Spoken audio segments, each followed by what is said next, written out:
So let me study the question. The steady state creep rate of a material increases by a factor of 20 when the temperature is increased from 890 Kelvin to 980 Kelvin. The creep rate at a temperature of which Kelvin will be 5 times the creep rate at 890 Kelvin. Let us solve the problem. So, as we know, creep or high temperature deformation occurs when the material is exposed to high temperature and under certain load conditions. The material will be deforming as a function of time. The strain attained by the material over time is plotted as a graph as shown in this figure, where the strain varies as a function of time. Initially, the strain will be very less over the period of time, followed by a uniform strain rate attained and followed by a very high strain rate. The steady state creep rate represents the area where the deformation is uniform over the period of time. So, this is the region of steady state creep, which is also known as secondary creep.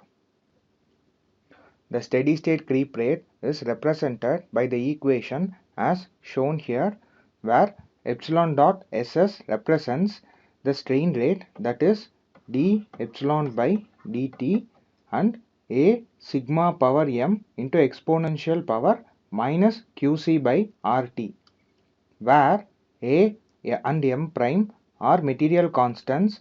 Qc is the activation energy for creep, R is the Avogadro constant, and T is the temperature.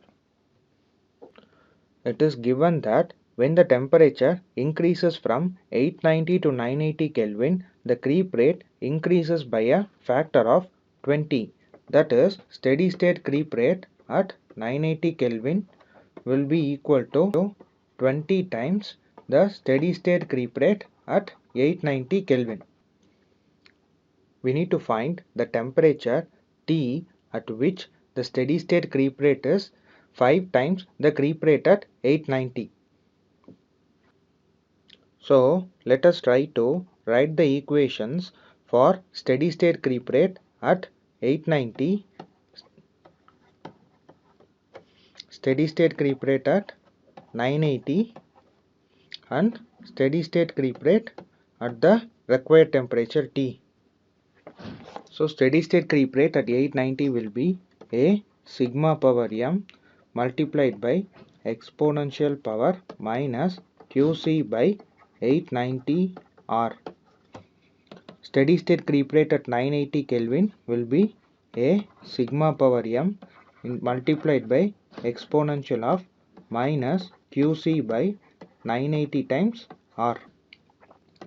Steady state creep rate at the required temperature T is equal to a sigma power m multiplied by exponential power minus qc by rt. And let us assume this as equation 1, 2 and 3. And from this data we know that steady state creep rate at 980 Kelvin divided by steady state creep rate at 890 Kelvin will be 20. So on dividing equation 2 by equation 1, 20 equals exponential of minus qc by 980 r divided by exponential power minus qc by 890 r. On further solving, ln 20 will be minus qc by r multiplied by 1 by 980 minus 1 by 890. Let us assume this as equation 4.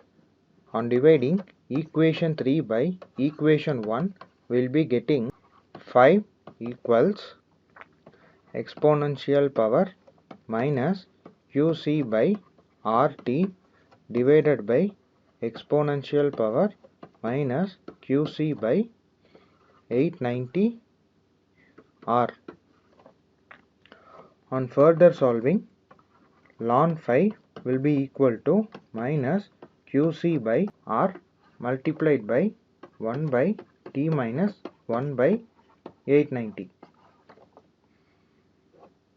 Let us take this as equation 5. Since in this question the activation energy value is not given, from equation 4 and equation 5 we can find the value of T.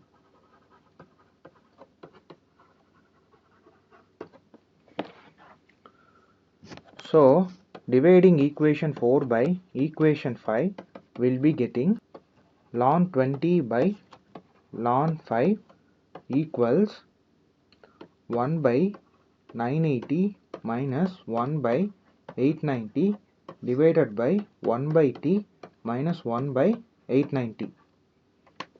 On further solving, ln 20 by ln 5 value gives 1.8613, which is equal to minus 10.318 into 10 power minus 5, which is this value divided by 1 by T minus 1 by 890.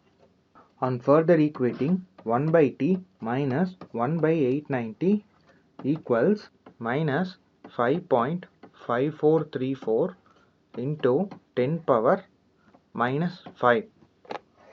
On further solving, 1 by T provides minus 5.5434 into 10 power minus 5 plus 112.35 into 10 power minus 5, which is equal to 106.8066 into 10 power minus 5. And the reciprocal of this value gives 936.27 Kelvin, which is the answer.